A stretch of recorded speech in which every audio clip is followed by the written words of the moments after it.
Good morning students. देखो last में हमने विषाणु के बारे में पढ़े थे। अब विषाणु का नामांकन पढ़ते हैं। क्या पढ़ते हैं? विषाणु का नामांकन पढ़ते हैं। ठीक है।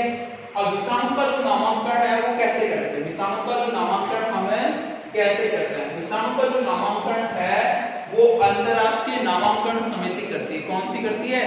अंतरराष्ट्रीय नामांकन समिति करती है। ठीक है।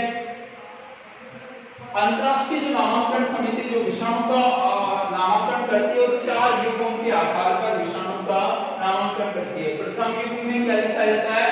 न्यूक्लिक अम्ल का प्रकार एवं रजकों की संख्या। न्यूक्लिक अम्ल का प्रकार एवं रजकों की संख्या। द्वितीय युग में लिखा जाता है क्या? विषाणु क्रमवार एवं न्यूक्लिक अम्ल की प्रतिशतता। तृतीय युग में क्या लिखा जाता है? विषाणु एवं न्यूक्लियोप्रोटीन की आकृति। चतुर्थ युग में क्या लिखा जाता है? परपोषी एवं संचरण वाहक। देखो पहले बात करते प्रथम युग में ये लिखा जाता है, ये हम बात की। अब हम करते हैं, जैसे एक एग्जांपल लेते हैं कि विषाणु है उनका नामांकन कैसे करते हैं। विषाणु का नामांकन है कैसे करते हैं? ठीक है। जैसे फॉर एग्जांपल लेते हैं टीआरपी विषाणु, टोबैक मोज़ेक वायरस। इसका नामांकन कैसे करेंगे हम? पहले क्या लिखते हैं? न्यूक्लिक अम्ल का प्रकार। देखो न्यूक्लिक अम्ल होता है वो 2 प्रकार का होता है, डीएनए और RNA. Deoxyribose nucleic acid and ribose nucleic acid. ठीक है। तो जब पहले क्या लिखेंगे? न्यूक्लिक अम्ल का प्रकार। देखो टीएमपी जो विषाणु या वायरस होता है उसमें न्यूक्लिक अम्ल के रूप में, टीएमपी जो विषाणु होता है उसमें न्यूक्लिक अम्ल के रूप में आरएनए पाया जाता है। क्या पाया जाता है? आरएनए पाया जाता है। क्या पाया जाता है? आरएनए। तो आरएनए पूरा ना लिख के क्या लिखेंगे? आर लिखेंगे। दोबारा क्या लिख रखा है? रज्जुकों की संख्या। आरएनए के साथ क्या लिखेंगे हम? रज्जुकों की संख्या। रज्जु का मतलब होता है पॉलीन्यूक्लियोटाइड श्रृंखला। क्या होती है रज्जु का मतलब? पॉलीन्यूक्लियोटाइड श्रृंखला। जो आरएनए जो होता है उसमें एक रज्जु या एक पॉलीन्यूक्लियोटाइड श्रृंखला पाई जाती है और उसको ऐसे लिख देते हैं लाइन के रूप में ऐसे, और उसके 2 सिरे होते हैं, 5 डैश सिरा और 3 डैश सिरा। क्या होता है? 5 डैश सिरा और 3 डैश सिरा। ठीक है। रज्जु का मतलब क्या होता है? पॉलीन्यूक्लियोटाइड श्रृंखला। अब हम इसको समझते हैं पॉलीन्यूक्लियोटाइड श्रृंखला का मतलब क्या होता है? पॉली का मतलब एक से ज्यादा। न्यूक्लियोटाइड का मतलब समझते हैं पेंटोस संकरा फॉस्फेट समूह और नाइट्रोजनी क्षारक मिलकर एक न्यूक्लियोटाइड बनाते हैं। क्या बनाते हैं? एक न्यूक्लियोटाइड। पॉली का मतलब क्या हुआ? एक से ज्यादा। न्यूक्लियोटाइड का मतलब क्या हुआ? पेंटोस संकरा फॉस्फेट समूह और नाइट्रोजन क्षारक मिलकर क्या बनाते हैं? एक न्यूक्लियोटाइड। यानी आरएनए में कितनी रज्जु क्या कितनी न्यूक्लियोटाइड श्रृंखला पाई जाती है? एक। रज्जु का मतलब क्या होगा? एक पॉलीन्यूक्लियोटाइड श्रृंखला। और उसको ऐसे लाइन के रूप में दर्शाते हैं। उसके 2 सिरे होते हैं, 5 डैश सिरा और 3 डैश सिरा। कितने सिरे होते हैं? 2 सिरे होते हैं, 5 डैश सिरा और 3 डैश सिरा होता है। ठीक है। अब हम बात करें अगर डीएनए की बात करें, डीएनए में 2 पॉलीन्यूक्लियोटाइड श्रृंखला होती है। कितनी होती है? 2 पॉलीन्यूक्लियोटाइड श्रृंखला होती हैं और दोनों पॉलीन्यूक्लियोटाइड श्रृंखला में जो सिरे ऐसे होते हैं 5 डैश 3 डैश। इस 5 डैश के विपरीत 3 डैश, इस 3 डैश के विपरीत 5 डैश। ठीक है। अगर हम पहला हमने लिखा कि युग्म में क्या करता है? न्यूक्लिक अम्ल का प्रकार और रज्जुकों की संख्या। ठीक है। न्यूक्लिक अम्ल का प्रकार और रज्जुकों की संख्या। दोबारा हम यहाँ पे कितनी पॉलीन्यूक्लियोटाइड श्रृंखला? एक। यानी रज्जु कितना है? एक।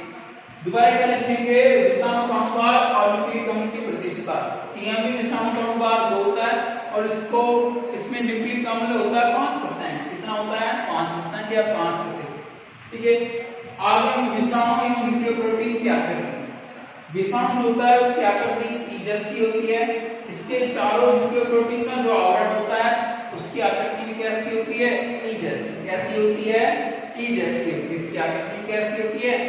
ई जैसी होती है। ठीक है। चतुर्थ युग में क्या लिखा जाएगा? परपोषी एवं संचरण वाहक। परपोषी एवं संचरण वाहक। ठीक है। देखो यानी ये जो विषाणु किन पादपों को संक्रमित करता है? बीजीय पादपों को। किनको संक्रमित करता है? बीजीय पादपों को, सीड प्लांट्स को संक्रमित करता है। इसलिए हम क्या लिखते हैं यहाँ पर? ऐसे लिखते हैं। वाहक संचरण वाहक, इसको वाहक की जरूरत नहीं होती, इसलिए 0 लिख दिया। ठीक है, इस प्रकार से हम क्या करते हैं, न्यूक्लिक अम्ल का इसका विषाणु का नामकरण करते हैं। ठीक है, विषाणु का नामकरण कौन सी संस्था करती है, अंतरराष्ट्रीय नामांकन समिति। अंतरराष्ट्रीय नामांकन समिति विषाणु का नामकरण कितने युग्मों के आधार पर करती है, 4 युग्म के आधार पर करती है। पहले युग्म में क्या लिखा जाएगा, न्यूक्लिक अम्ल का प्रकार और रज्जुकों की संख्या। ठीक है, न्यूक्लिक अम्ल कितने प्रकार होगा, 2 प्रकार का, डीएनए और आरएनए। ठीक है, जैसे हमने एग्जांपल लिया टीएमए विषाणु में न्यूक्लिक अम्ल क्या है, आरएनए, तो क्या लिख दिया, आर। रज्जु कितने, 1, यानी रज्जु का मतलब क्या होता है, पॉलीन्यूक्लियोटाइड श्रृंखला कितनी है, 1। न्यूक्लियोटाइड किसको बोला, एंडोसल्फर फॉस्फेट समूह और नाइट्रोजन क्षारक को। ठीक है, दूसरे युग्म में क्या लिखा गया, अणुभार एवं प्रतिशतता। इसका अणुभार कितना होता है, वायरस का 2, इसमें न्यूक्लिक अम्ल कितनी परसेंटेज में होता है, 5। तृतीय युग्म में क्या है, विषाणु एवं न्यूक्लियोप्रोटीन की आकृति। विषाणु एवं न्यूक्लियोप्रोटीन क्या है, विषाणु जो होता है इसकी आकृति ई जैसी होती है, कैसी होती है, ई जैसी होती है, और इसका न्यूक्लियोप्रोटीन का आवरण वो भी कैसा होगा, ई जैसा होगा। ठीक है, इसके बाद है चतुर्थ युग्म। चतुर्थ युग्म क्या लिखा है, परपोषी एवं संचरण वाहक, यानी किन पात्रों को संकरित करता है, ये संक्रमित किसको करता है, बीजीय पात्रों को। तो क्या लिख दिया, एसिड प्लांट, वाहक की जरूरत नहीं होती, इसलिए क्या लिख दिया, 0 लिख दिया। ये तो क्या था, यानी जो विषाणु है उसका नामकरण कैसे करते हैं, विषाणु का नामकरण कैसे करते हैं। ठीक है, अब विषाणु के नामकरण के बाद हम इसके बारे में बात करते हैं। विषाणु के नामकरण की बात करते हैं कि विषाणु जो होता है इसके लाभदायक प्रभाव और हानिकारक प्रभाव, लाभदायक प्रभाव और हानिकारक प्रभाव क्या होते हैं। विषाणु जो होता है उसका जो लाभदायक प्रभाव क्या है, विषाणु क्या क्या काम करता है, देखो विषाणु जो होता है पहले तो हम क्या करते हैं, ये जल का शुद्धिकरण करता है। क्या करता है विषाणु, जल का शुद्धिकरण करता है। ठीक है, जल का क्या करते हैं विषाणु, शुद्धिकरण करता है। जैसे हमें फॉर एग्जांपल बात करें जीवाणु भोजी, क्या जीवाणु भोजी, देखो जो गंगा जल होता है वो जीवाणु भोजी या बैक्टीरियोफेज की उपस्थिति के कारण क्या नहीं होता है, खराब नहीं होता। क्या नहीं होता है, खराब नहीं होता है। यानी जो गंगा जल है उसमें क्या उपस्थित होता है, गंगा जल में क्या होता है, बैक्टीरियोफेज या जीवाणु भोजी, जिसके कारण गंगा जल खराब नहीं होता है। और अभी हम बात कर रहे थे कि जीवाणु भोजी या बैक्टीरियोफेज है, जीवाणु भोजी या बैक्टीरियोफेज होता है, किसको बोलते हैं, जो विषाणु जीवाणु कोशिका या बैक्टीरियल सेल को इन्फेक्टेड करता है उसको क्या बोलते हैं, जीवाणु भोजी। क्या बोलेंगे उसको, हमें जीवाणु भोजी कहते हैं। जो विषाणु जीवाणु कोशिका को संक्रमित करता है उसको क्या बोलेंगे हम, जीवाणु भोजी। तो यानी विषाणु का जो पहला जो लाभ है वो क्या है कि विषाणु जो होते हैं वो जल का शुद्धिकरण करते हैं। जैसे जीवाणु भोजी की उपस्थिति के कारण गंगा जल खराब नहीं होता। दूसरा क्या है कि जो अंतरिक्ष जो विज्ञान क्षेत्र है, स्पेस साइंस में क्या होता है कि जो विषाणु जो होता है वो उनका उपयोग विकिरण संकेतक के रूप में किया जाता है। किसके रूप में किया जाता है, विकिरण संकेतक के रूप में किया जाता है। किसके रूप में, विकिरण संकेतक के रूप में किया जाता है। यानी स्पेस जो साइंस है इसमें विषाणु जो होते हैं वो विकिरणों के प्रभाव को बता देते हैं। क्या बता देते हैं, विकिरणों के प्रभाव।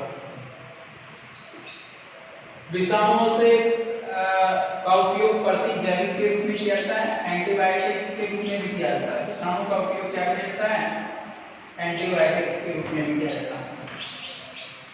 ये तो क्या हुई इसके लाभदायक प्रभाव।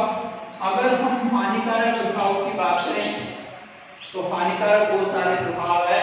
ये जो विषाणु होते हैं ये विभिन्न प्रकार के रोग फैलाते हैं। क्या क्या? जैसे पोलियो जो होता है वो होता है पोलियो विषाणु के द्वारा, इस वायरस के द्वारा होता है। पोलियो वायरस के द्वारा, किसके द्वारा होता है? ये पोलियो वायरस के द्वारा होता है। दूसरा है रेबीज जो होता है वो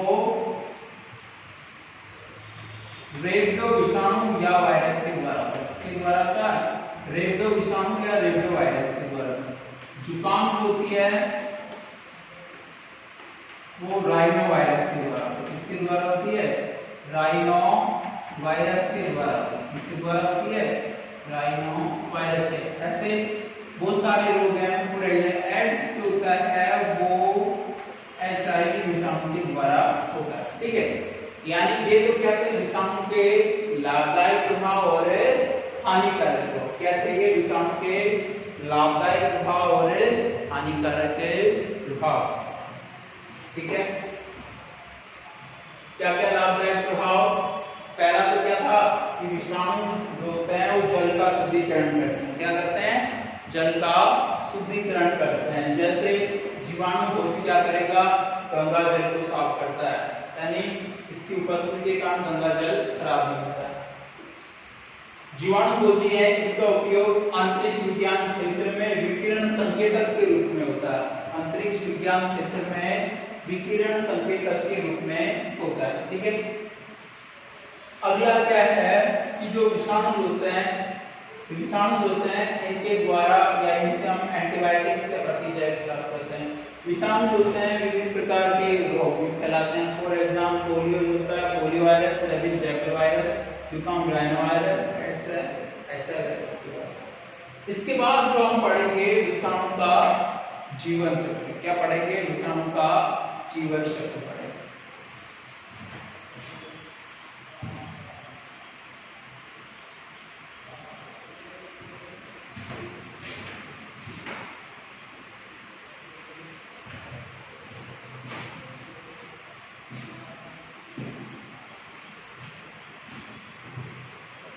लाइफ साइकिल ऑफ वायरस।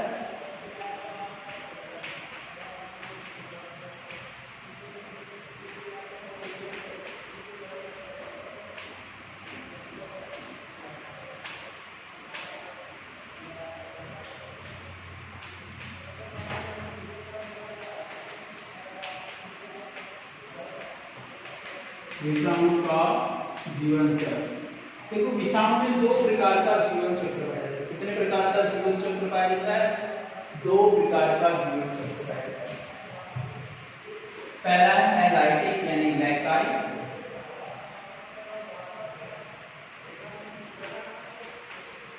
पहला है लैकारी जीवन चक्र।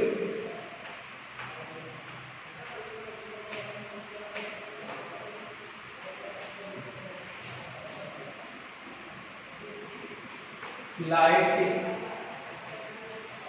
साइकिल। दूसरा है लयकारी जीवन चक्र।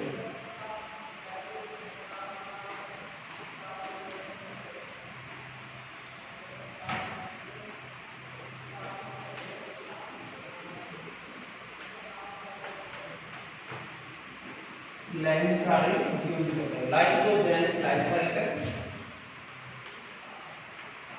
Lysogenic life cycle. एक ही को पढ़ेंगे। पहले है लयकारी जीवन चक्र। पहले कौन सा है? लयकारी जीवन चक्र। इसको पढ़ते हैं। कितने प्रकार का जीवन चक्र पाया जाता है? दो प्रकार का, लयकारी और लयकारी जीवन चक्र। पहले को पढ़ेंगे लयकारी जीवन चक्र। कौन सा है? लयकारी या लाइटिक लाइफ साइकिल। एक छोटा सा डायग्राम है वो बनाता हूं पहले।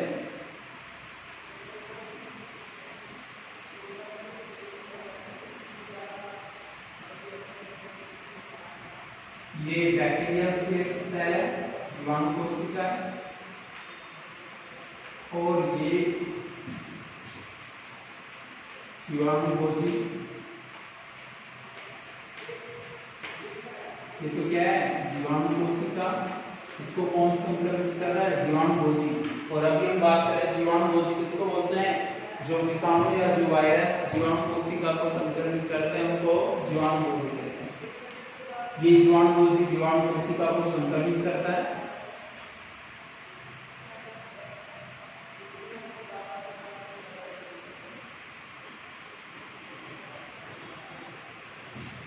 संक्रमित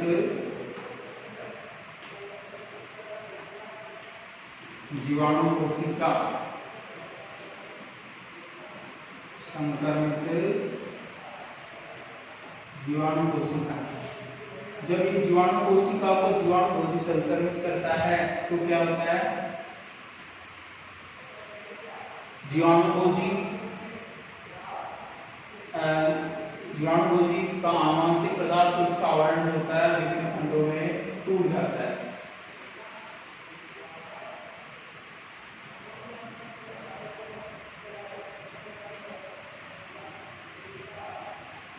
क्या होता है, विभिन्न खंडों में टूट जाता है। जब जीवाणु कोशिका संक्रमित हो जाती है किसके द्वारा, जीवाणुभोजी के द्वारा, जिसके कारण जीवाणुभोजी किसमें प्रवेश कर गया, जीवाणु कोशिका में। तो जीवाणु कोशिका में जब जीवाणुभोजी प्रवेश कर जाता है तो जीवाणुभोजी का जो आवरण और उसका आनुवंशिक पदार्थ विभिन्न खंडों में टूट जाता है। ठीक है, इसके बाद क्या होगा, जीवाणु कोशिका में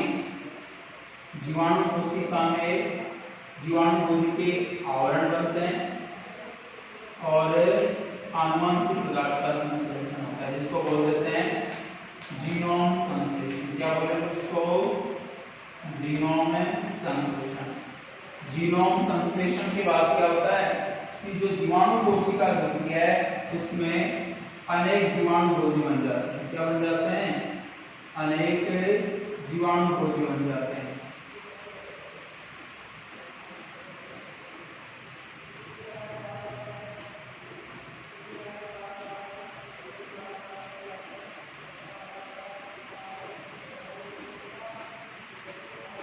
नए जीवाणुभोजी,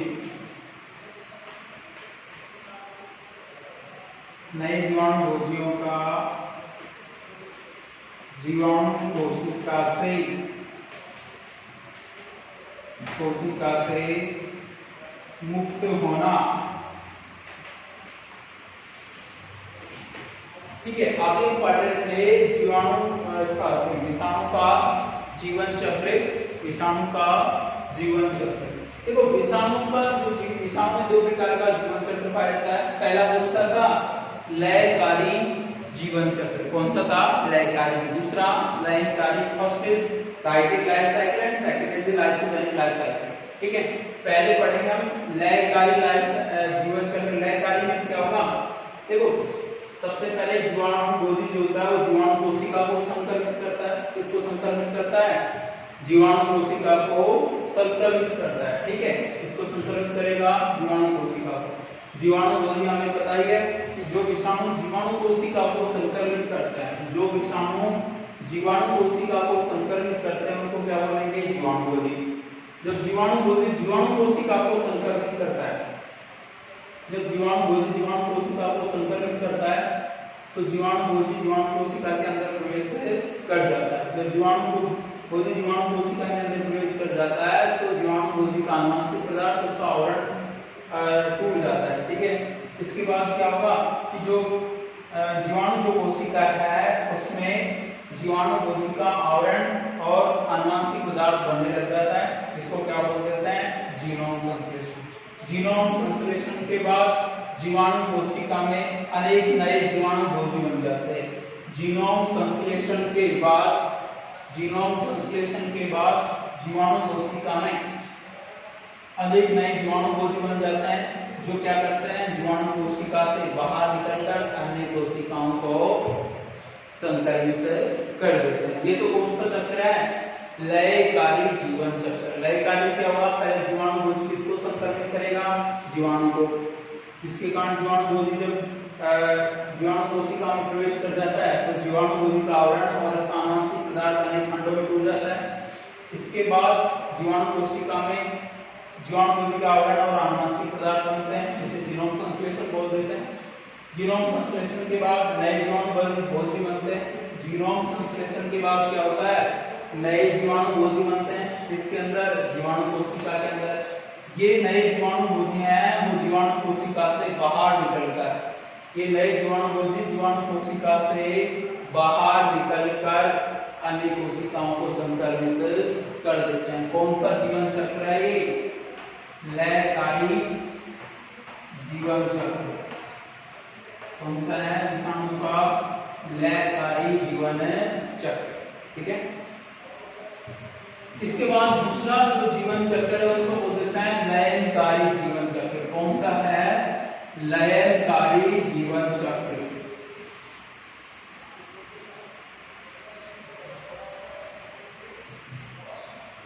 दूसरा है लयनकारी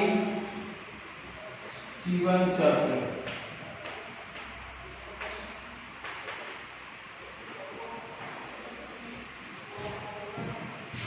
ये जीवाणु कोशिका है, इसको संक्रमित कर रहा है जीवाणु भोजी।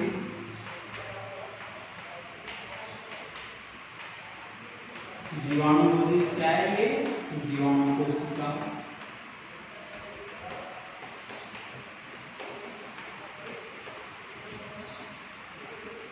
ठीक है,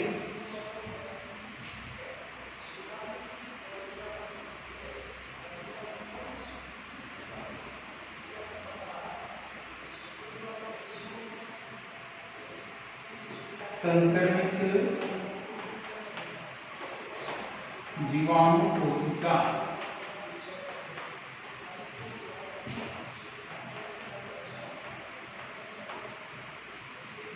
जब देखो, जब जीवाणु भोजी जीवाणु कोशिका को संक्रमित करता है तो जीवाणु भोजी का आनुवंशिक पदार्थ जीवाणु कोशिका के साथ जुड़ जाता है। इसके बाद जो संरचना बनती है इसको प्रोफेज बोलते हैं। क्या बोल देते हैं, प्रोफेज। इस प्रोफेज, एक प्रोफेज के द्वारा क्या बनती है, दो प्रोफेज। कितनी बन जाती है, दो प्रोफेज बनती है।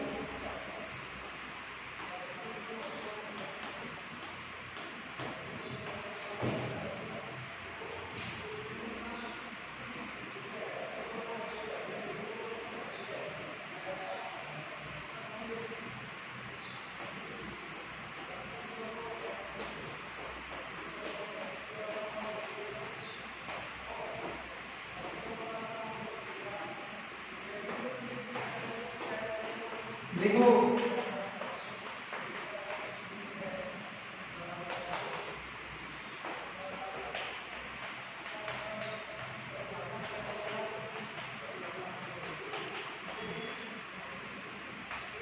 अभी हम देख रहे थे, देखो लयनकारी जो जीवन चक्र जो विषाणु होता है उसका लयनकारी जो जीवन चक्र है वो कैसे होता है। विषाणु का लयनकारी जीवन चक्र जो होता है वो कैसे होता है। देखो जब जीवाणु भोजी किसी जीवाणु कोशिका को संक्रमित करता है तो जीवाणु भोजी का आनुवंशिक पदार्थ है वो जीवाणु कोशिका में प्रवेश कर जाता है। जब जीवाणु भोजी का आनुवंशिक पदार्थ जीवाणु कोशिका में प्रवेश कर जाता है, जब जीवाणु भोजी का आनुवंशिक पदार्थ जीवाणु कोशिका में प्रवेश कर जाता है तो जीवाणु भोजी का आनुवंशिक पदार्थ जीवाणु कोशिका के आनुवंशिक पदार्थ के साथ जुड़कर क्या बना लेता है, प्रोफेज। इस एक प्रोफेज के द्वारा सर्वप्रथम दो प्रोफेज बनती हैं। ये दो प्रोफेज पुनः इस प्रोफेज के साथ इस एक प्रोफेज के द्वारा दो प्रोफेज बनेंगी। ये दो प्रोफेज पुनः इसी प्रोफेज के साथ जुड़ेंगी। यह प्रक्रिया निरंतर जारी है, यह प्रक्रिया निरंतर जारी रहती है, जिसके कारण इन प्रोफेज के द्वारा अनेक जीवाणु भोजी बन जाते हैं। ये जीवाणु भोजी जीवाणु कोशिका से मुक्त होकर जीवाणु कोशिका से मुक्त होकर अन्य कोशिकाओं को संक्रमित कर देते हैं। लयनकारी जीवन चक्र में क्या हुआ, सबसे पहले जीवाणु भोजी जीवाणु कोशिका को संक्रमित करता है। सबसे पहले जीवाणु भोजी जीवाणु कोशिका को संक्रमित करता है। किसको संक्रमित करता है, जीवाणु कोशिका को संक्रमित करता है, ठीक है, जिसके कारण जीवाणु भोजी का आनुवंशिक पदार्थ किसके अंदर चला जाएगा, जीवाणु कोशिका में चला जाएगा, और जीवाणु कोशिका के आनुवंशिक पदार्थ साधन में क्या बनेगा, प्रोफेज। इस एक प्रोफेज के द्वारा कितनी बनेगी, 2 प्रोफेज बनेंगी। ये 2 प्रोफेज जो होते हैं पुनः इस प्रोफेज के साथ में ये प्रक्रिया निरंतर जारी रहेगी। यह प्रक्रिया क्या रहेगी, निरंतर जारी रहेगी, और इसके कारण प्रोफेज के द्वारा नए जीवाणु भोजी बन जाते हैं। इस प्रोफेज के द्वारा क्या होंगे, नए जीवाणु भोजी बन जाते हैं, जो जीवाणु कोशिका से बाहर निकलकर अन्य कोशिकाओं को संक्रमित करते हैं।